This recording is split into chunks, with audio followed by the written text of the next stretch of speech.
The Excursion.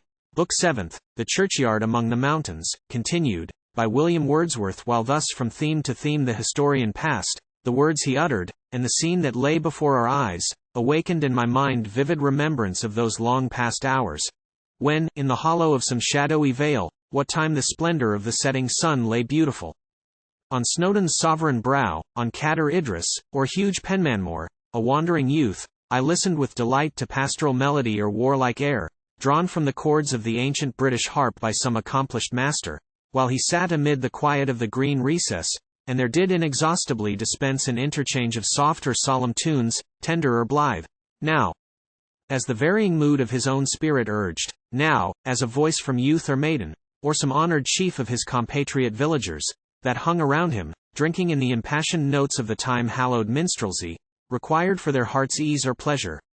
Strains of power were they, to seize and occupy the sense, but to a higher mark than song can reach rose this pure eloquence, and, when the stream which overflowed the soul was passed away, a consciousness remained that it had left, deposited upon the silent shore of memory, images and precious thoughts, that shall not die, and cannot be destroyed. These grassy heaps lie amicably close, said I, like surges heaving in the wind along the surface of a mountain pool. Whence comes it, then, that yonder we behold 5 graves, and only 5, that rise together unsociably sequestered, and encroaching on the smooth playground of the village school? The vicar answered, no disdainful pride in them who rest beneath, nor any course of strange or tragic accident, hath helped to place those hillocks in that lonely guise. Once more look forth, and follow with your sight the length of road that from yon mountain's base through bare enclosures stretches, till its line is lost within a little tuft of trees, then, reappearing in a moment, quits the cultured fields, and up the heathy waste, mounts, as you see, in mazes serpentine, led towards an easy outlet of the vale. That little shady spot, that sylvan tuft, by which the road is hidden, also hides a cottage from our view, though I discern, ye scarcely can, amid its sheltering trees the smokeless chimney-top. All unembowered and naked stood that lowly parsonage, for such in truth it is, and appertains to a small chapel in the vale beyond, when hither came its last inhabitant. Rough and forbidding were the choicest roads, by which our northern wilds could then be crossed, and into most of these secluded vales was no access for wain, heavy or light. So, at his dwelling place the priest arrived with store of household goods, in panniers slung on sturdy horses graced with jingling bells, and on the back of more ignoble beast, that, with like burthen of effects most prized or easiest carried, closed the motley train. Young was I then, a schoolboy of 8 years, but still, methinks, I see them as they passed in order, drawing toward their wished-for home. Rocked by the motion of a trusty ass 2 ruddy children hung, a well-poised freight, each in his basket nodding drowsily. Their bonnets, I remember, wreathed with flowers, which told it was the pleasant month of June. And, close behind, the comely matron rode, a woman of soft speech and gracious smile, and with a lady's mien. From far they came, even from Northumbrian hills, yet theirs had been a merry journey, rich in pastime, cheered by music, prank, and laughter-stirring jest, and freak put on, an arch word dropped to swell the cloud of fancy and uncouth surmise that gathered round the slowly moving train. Whence do they come, and with what errand charged? Belong they to the fortune-telling tribe, who pitch their tents under the greenwood tree? Or strollers are they, furnished to enact fair Rosamond, and the children of the wood, and, by that whiskered tabby's aid, set forth the lucky venture of sage Whittington, when the next village hears the show announced by blast of trumpet? Plenteous was the growth of such conjectures, overheard, or seen on many a staring countenance portrayed of boor or burgher, as they marched along. And more than once their steadiness of face was put to proof, an exercise supplied to their inventive humor, by stern looks, and questions in authoritative tone, from some staid guardian of the public peace, checking the sober steed on which he rode, in his suspicious wisdom, oftener still, by notice indirect, or blunt demand from traveler halting in his own despite, a simple curiosity to ease, of which adventures, that beguiled and cheered their grave migration, the good pair would tell, with undiminished glee, in hoary age.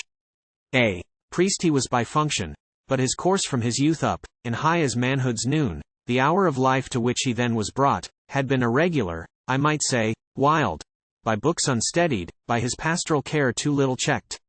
An active, ardent mind, a fancy pregnant with resource and scheme to cheat the sadness of a rainy day, hands apt for all ingenious arts and games.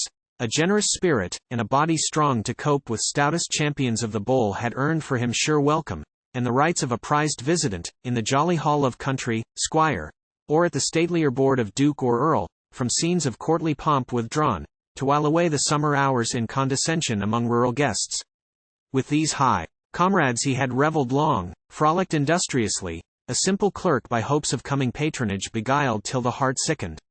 So, each loftier aim abandoning and all his showy friends, for a life's stay, slender it was, but sure, he turned to this secluded chapelry, that had been offered to his doubtful choice by an unthought of patron.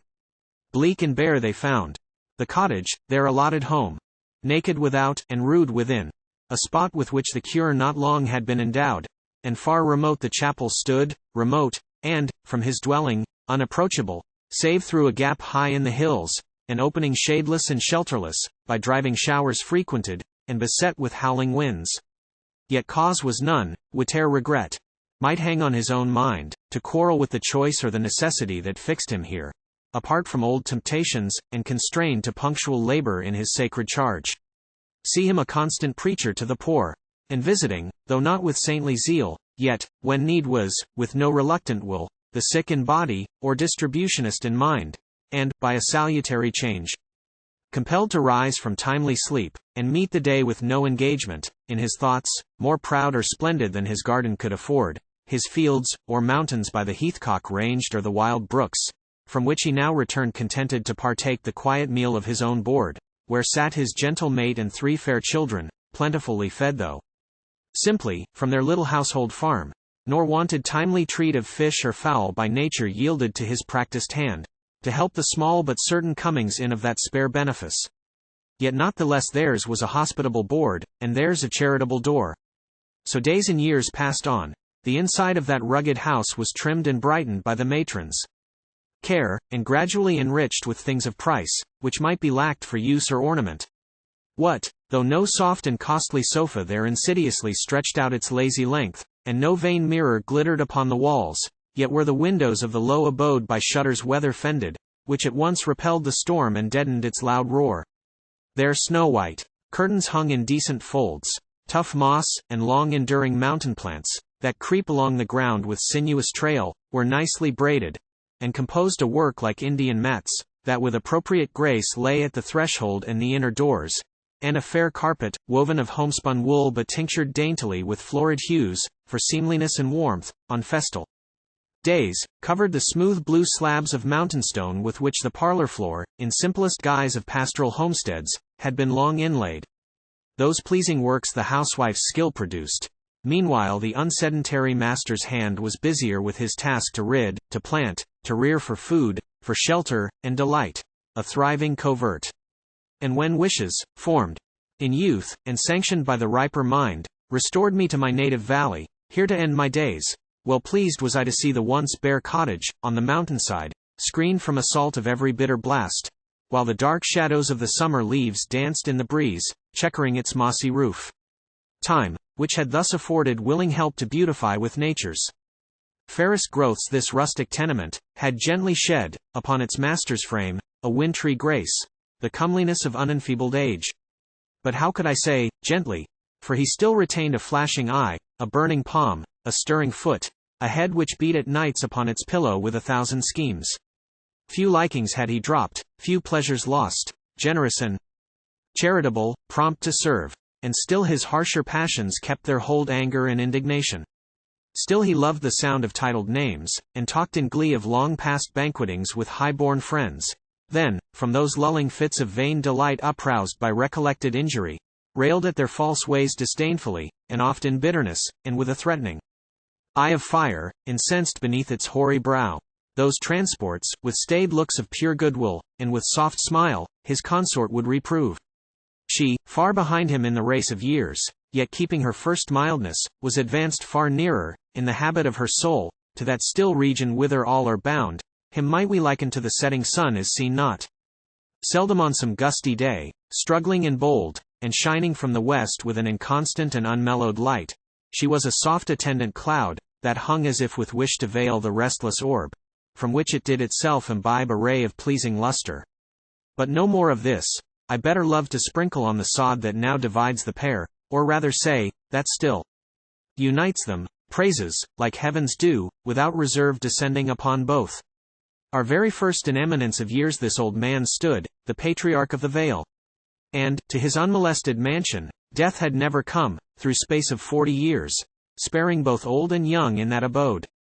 Suddenly then they disappeared. Not twice had summer scorched the fields, not twice had fallen, on those high peaks, the first autumnal snow, before the greedy visiting was closed, and the long privileged house left empty swept as by a plague. Yet no rapacious plague had been among them. All was gentle death, one after one, with intervals of peace. A happy consummation, an accord sweet, perfect, to be wished for. Save that here was something which to mortal sense might sound like harshness, that the old grey-headed sire, the oldest, he was taken last, survived when the meek partner of his age, his son, his daughter, and that late and high-prized gift, his little smiling grandchild, were no more. All gone, all vanished, he deprived and bare. How will he face the remnant of his life? What will become of him? We said, and mused in sad conjectures, shall we meet him now, haunting with rod and line the craggy brooks? Or shall we overhear him, as we pass, striving to entertain the lonely hours, with music? For he had not ceased to touch the harp or viol which himself had framed, for their sweet purposes, with perfect skill. What titles will he keep? Will he remain, musician, gardener, builder, mechanist, a planter, and a rearer from the seed? A man of hope and forward-looking mind, even to the last. Such was he, unsubdued. But heaven was gracious.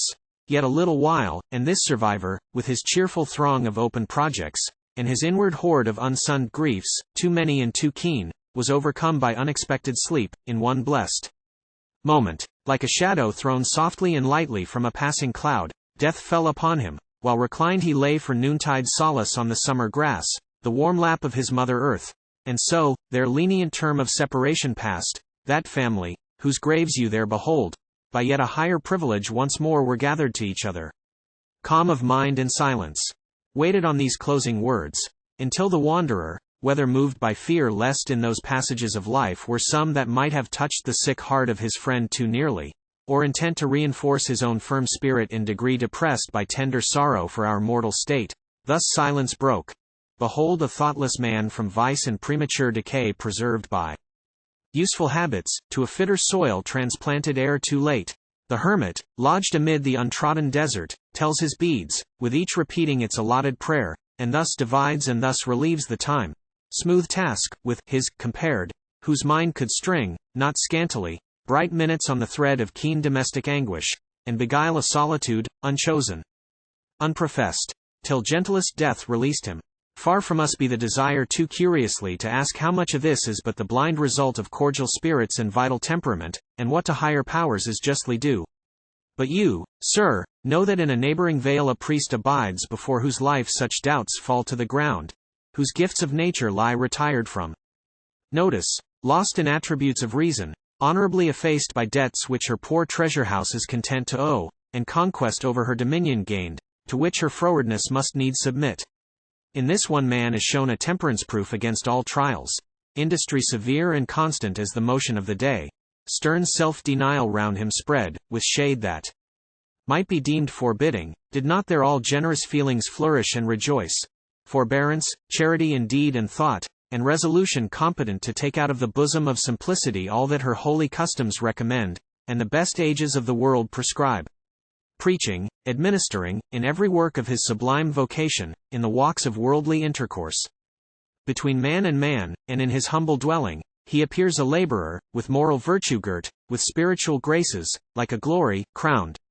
Doubt can be none, the pastor said, for whom this portraiture is sketched. The great, the good, the well-beloved, the fortunate, the wise, these titles emperors and chiefs have borne, honor assumed are given, and him, the wonderful, our simple shepherds, speaking from the heart, deservedly have styled.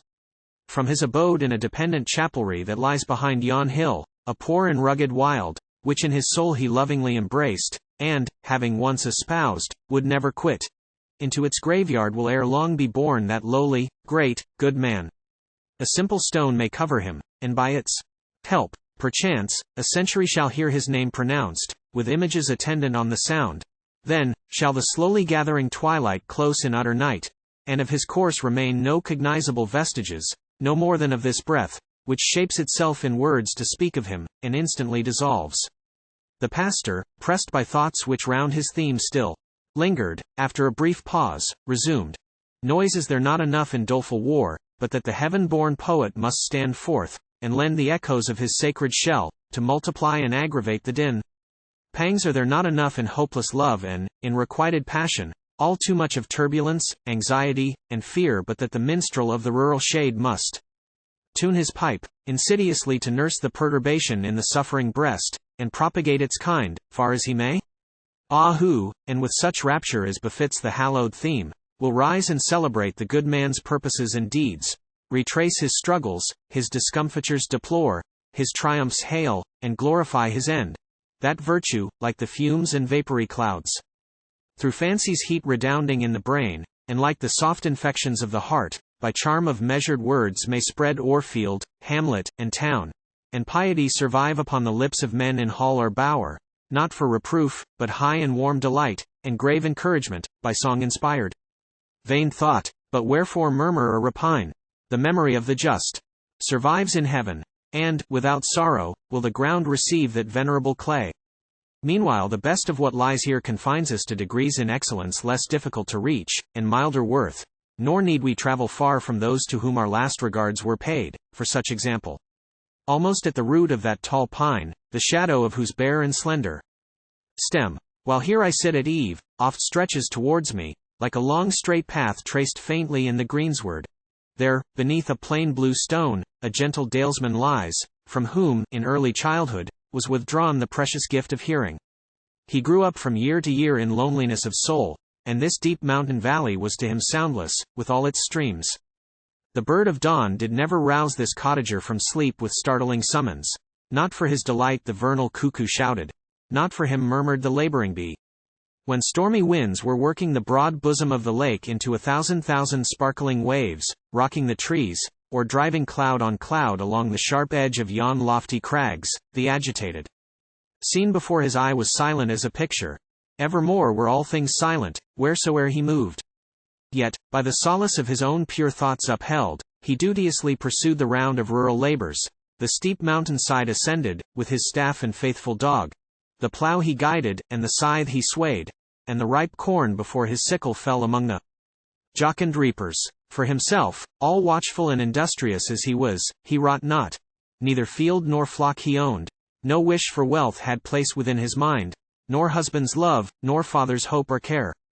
Though born a younger brother, need was none that from the floor of his paternal home he should depart, to plan himself anew. And when, mature in manhood, he beheld his parents laid in earth, no loss ensued of rights to him, but he remained well pleased, by the pure bond of independent love, an inmate of a second family, the fellow laborer and friend of him to whom the small inheritance had fallen. Nor deem that his mild presence was a weight that pressed upon his brother's house, for books were ready comrades whom he could not tire, of whose society the blameless man was never satiate. Their familiar voice, even to old age, with unabated charm beguiled his leisure hours, refreshed his thoughts, beyond its natural elevation raised his introverted spirit, and bestowed upon his life an outward dignity which all acknowledge. The dark winter night, the stormy day, each had its own resource. Song of the Muses, sage historic tale, science severe, or word of holy writ announcing immortality and joy to the assembled spirits of just men made perfect, and from injury secure. Thus soothed at home, thus busy in the field, to no perverse suspicion he gave way, no languor, peevishness, nor vain complaint. And they, who were about him, did not fail in reverence, or in courtesy. They prized his gentle manners, and his peaceful smiles, the gleams of his slow varying countenance, were met with answering sympathy and love. At length, when 60 years and 5 were told, a slow disease insensibly consumed the powers of nature, and a few short steps of friends and kindred bore him from his home, yon cottage shaded by the woody crags, to the profounder stillness of the grave. Nor was his funeral denied the grace of many tears, virtuous and thoughtful grief, heart sorrow rendered sweet by gratitude. And now that monumental stone preserves his name, and unambitiously relates how long, and by what kindly outward aids, and in what pure contentedness of mind, the sad privation was by him endured. And yon tall pine tree, whose composing sound was wasted on the good man's living ear, hath now its own peculiar sanctity, and, at the touch of every wandering breeze, murmurs, not idly, o'er his peaceful grave. Soul-cheering light, most bountiful of things, guide of our way, mysterious comforter, whose sacred influence, spread through earth and heaven, we all too thanklessly participate. Thy gifts were utterly withheld from him whose place of rest is near yon ivied porch. Yet, of the wild brooks ask if he complained. Ask of the channeled rivers if they held a safer, easier, more determined, course. What terror doth it strike into the mind to think of one, blind and alone, advancing straight towards some precipice's airy brink, but, timely warned, he would have stayed his steps, protected, say enlightened, by his ear, and on the very edge of vacancy not more endangered than a man whose eye beholds the gulf beneath. No floweret blooms throughout the lofty range of these rough hills, nor in the woods, that could from him conceal its birthplace. None whose figure did not live upon his touch. The bowels of the earth enriched with knowledge his industrious mind. The ocean paid him tribute from the stores lodged in her bosom. And, by science led, his genius mounted to the plains of heaven. Methinks I see him how his eyeballs rolled, beneath his ample brow, in darkness paired, but each instinct with spirit, and the frame of the whole countenance alive with thought, fancy, and understanding, while the voice discoursed of natural or moral truth with eloquence, and such authentic power, that, in his presence, humbler knowledge stood abashed, and tender pity overawed. A noble and, to unreflecting minds, a marvelous spectacle, the wanderer said, beings like these present. But proof abounds upon the earth that faculties, which seem extinguished, do not, therefore, cease to be. And to the mind among her powers of sense this transfer is permitted, not alone that the bereft their recompense may win, but for remoter purposes of love and charity, nor last nor least for this, that to the imagination may be given a type and shadow of an awful truth. How, likewise, under sufferance divine, darkness is banished from the realms of death, by man's imperishable spirit, quelled. Unto the men who see not as we see futurity was thought, in ancient times, to be laid open, and they prophesied. And know we not that from the blind have flowed the highest, holiest, raptures of the lyre, and wisdom married to immortal verse? Among the humbler worthies, at our feet, lying insensible to human praise, love, or regret, whose lineaments would next have been portrayed, I guess not.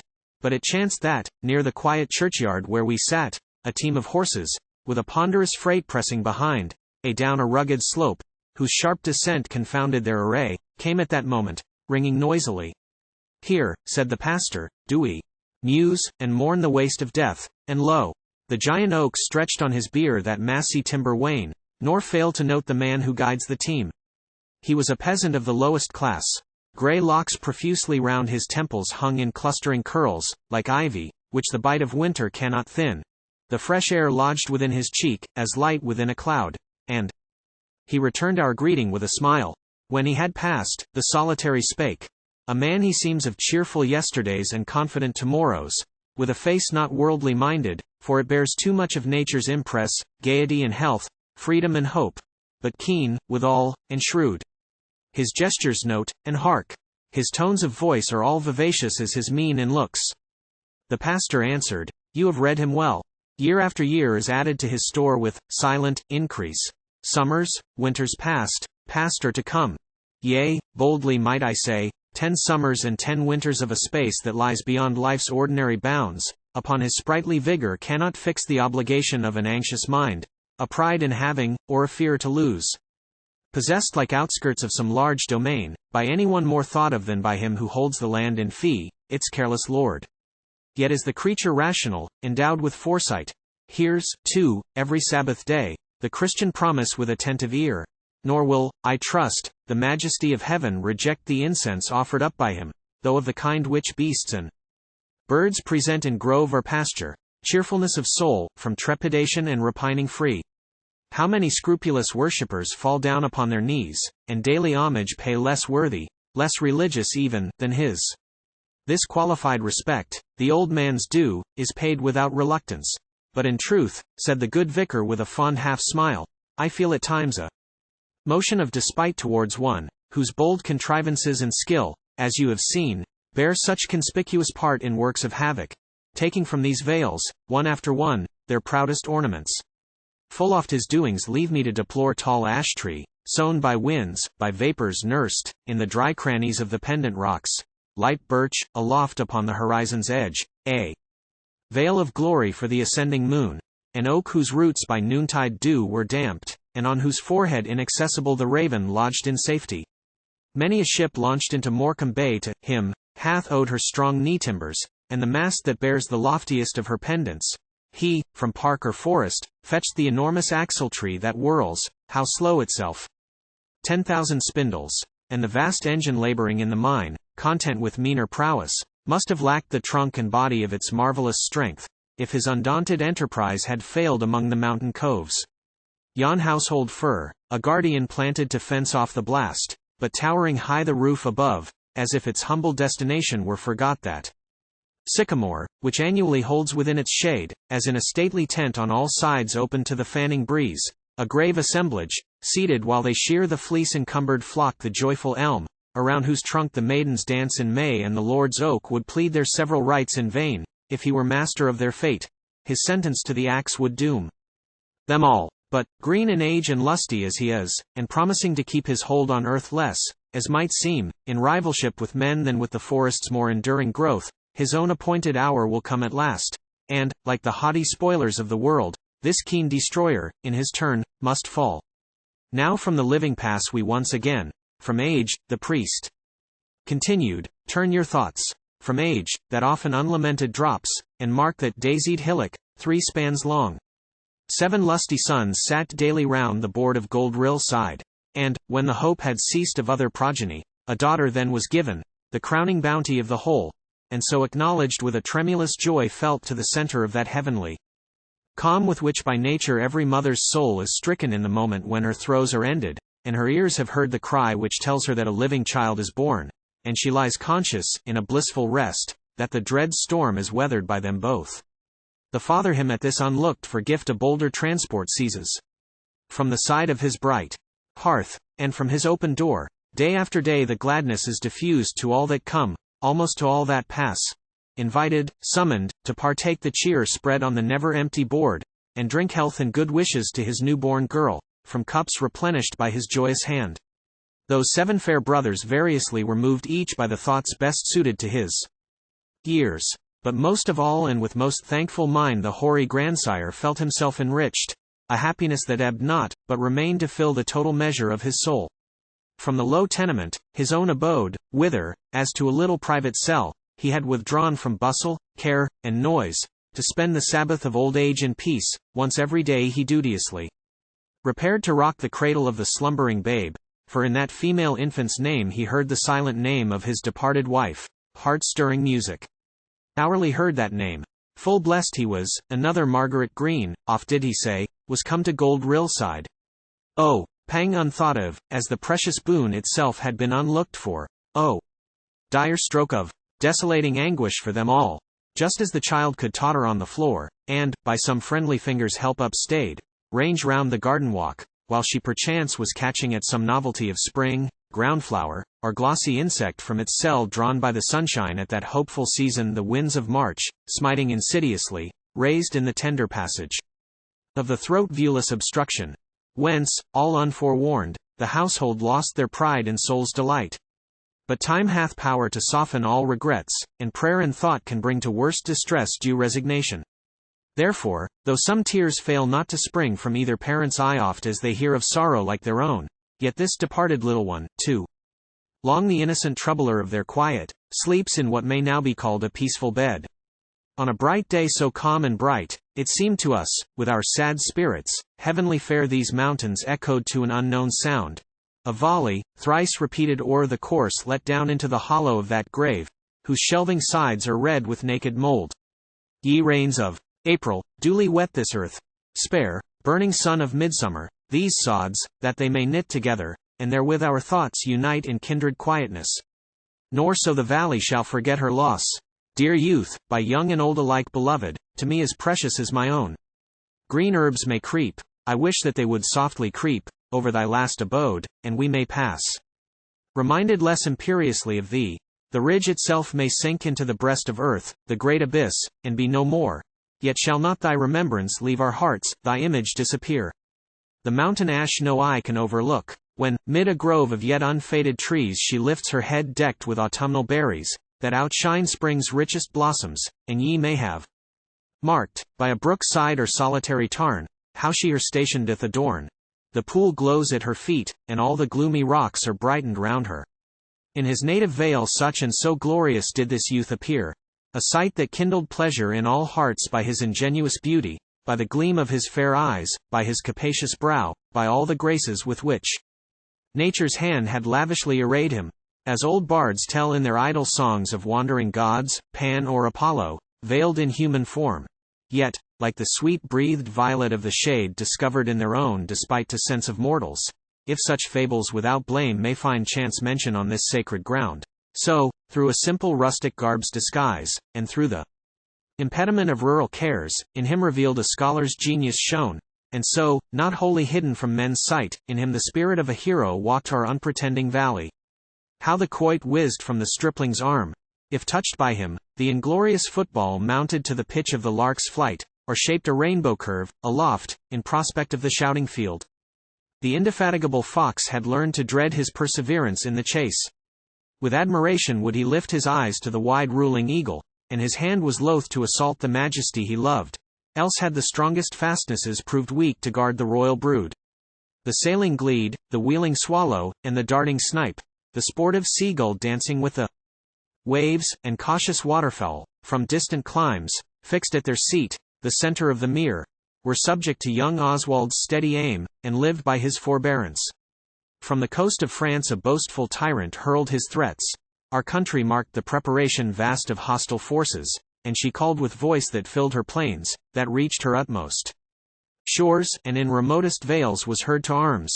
Then, for the first time, here you might have seen the shepherd's grey to martial scarlet changed, that flashed uncouthly through the woods and fields.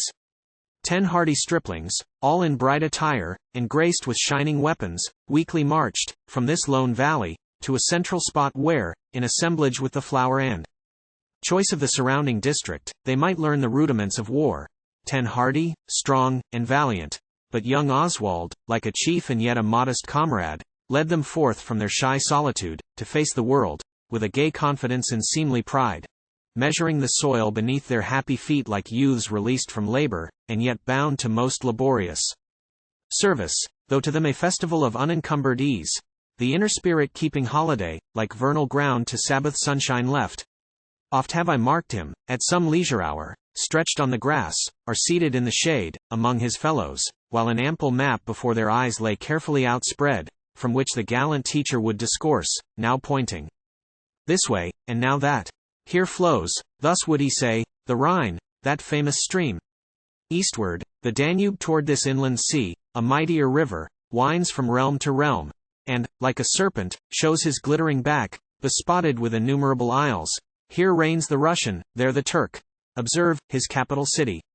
Thence, along a tract of livelier interest to his hopes and fears, his finger moved, distinguishing the spots where widespread conflict then most fiercely raged, nor left unstigmatized those fatal fields on which the sons of mighty Germany were taught a base submission. Here behold, a nobler race, the Switzers, and their land, vales deeper far than these of ours, huge woods, and mountains white with everlasting snow. And, surely, he, that spake with kindling brow, was a true patriot, hopeful as the best of that young peasantry, who, in our days, have fought and perished for Helvetia's rights not in vain. Or those who, in old time, for work of happier issue, to the side of Tell came trooping from 1,000 huts, when he had risen alone.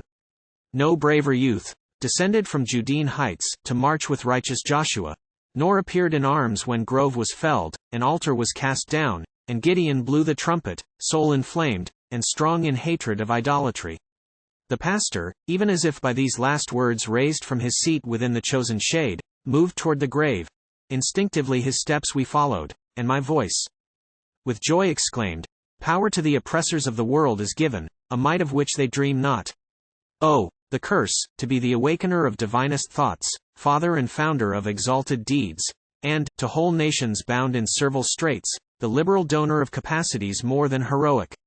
This to be, nor yet have sense of one connatural wish, nor yet deserve the least return of human thanks, winning no recompense but deadly hate with pity mixed, astonishment with scorn. When this involuntary strain had ceased, the pastor said, "So Providence is served. The forked weapon of the skies can send illumination into deep, dark holds, which the mild sunbeam hath not power to pierce. Ye thrones that have defied remorse, and cast pity away, soon shall ye quake with fear, for, not unconscious of the mighty debt which to outrageous wrong the sufferer owes, Europe, through all her habitable bounds, is thirsting for their overthrow, who yet survive, as pagan temples stood of yore, by horror of their impious rites, preserved, are still permitted to extend their pride, like cedars on the top of Lebanon, darkening the sun. But less impatient thoughts, and love, all hoping and expecting all, this hallowed grave demands, where rests in peace a humble champion of the better cause, a peasant youth, so call him, for he asked no higher name, in whom our country showed, as in a favorite son, most beautiful. In spite of vice, and misery, and disease, spread with the spreading of her wealthy arts, England, the ancient and the free, appeared in him to stand before my swimming eyes, unconquerably virtuous and secure. No more of this, lest I offend his dust. Short was his life, and a brief tale remains.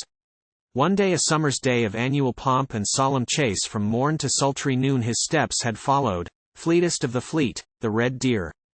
Driven along its native heights with cry of hound and horn, and, from that toil returned with sinews weakened and relaxed, this generous youth, too negligent of self, plunged, mid a gay and busy throng convened to wash the fleeces of his father's flock into the chilling flood.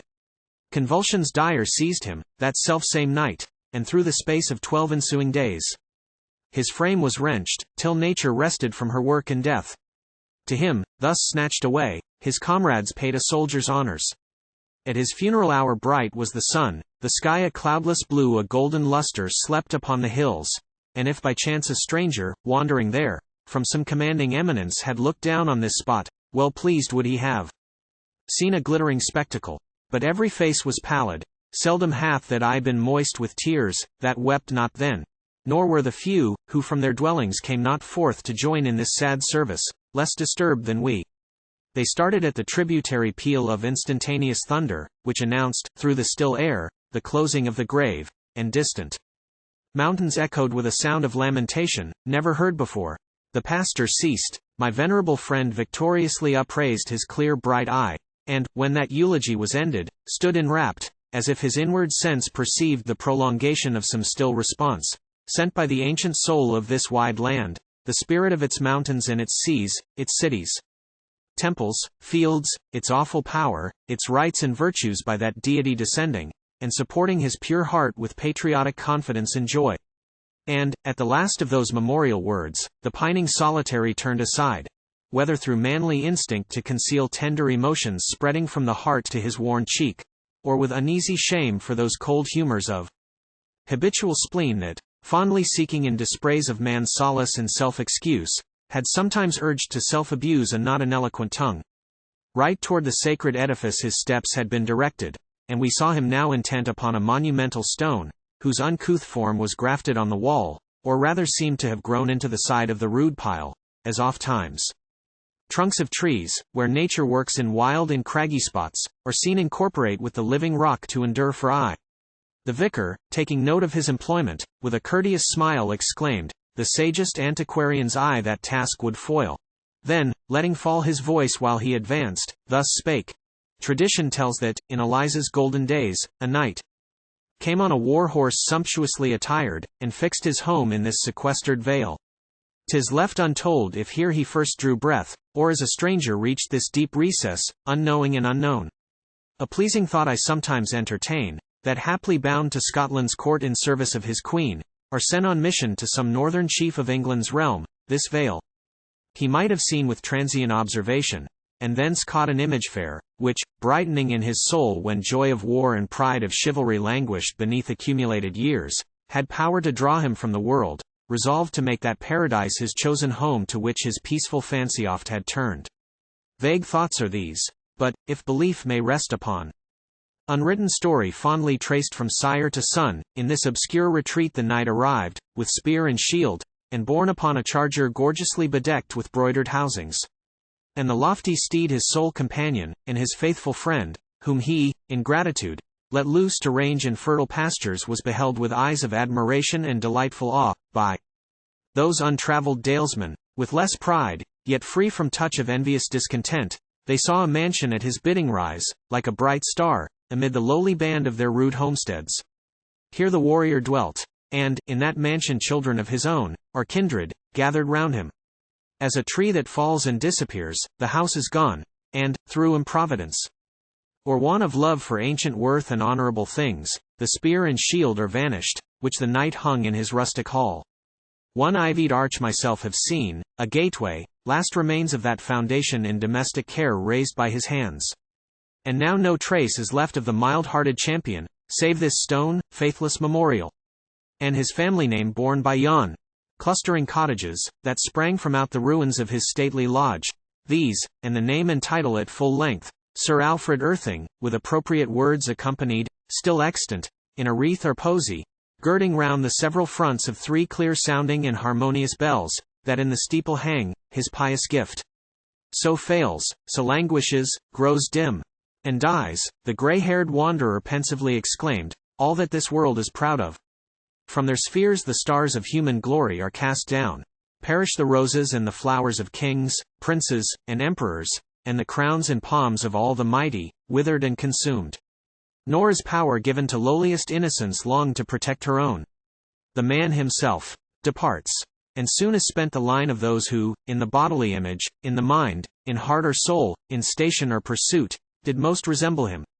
Degrees and ranks, fraternities and orders heaping high new wealth upon the burthen of the old, and placing trust in privilege confirmed and reconfirmed, are scoffed at with a smile of greedy foretaste, from the secret stand of desolation, aimed to slow decline. These yield, and these to sudden overthrow. Their virtue, service, happiness, and state expire, and nature's pleasant robe of green, humanity's appointed shroud, enwraps their monuments in their memory. The vast frame of social nature changes evermore her organs and her members, with decay restless, and restless generation, powers and functions dying and produced at need, and by this law the mighty whole subsists, with an ascent and progress in the main.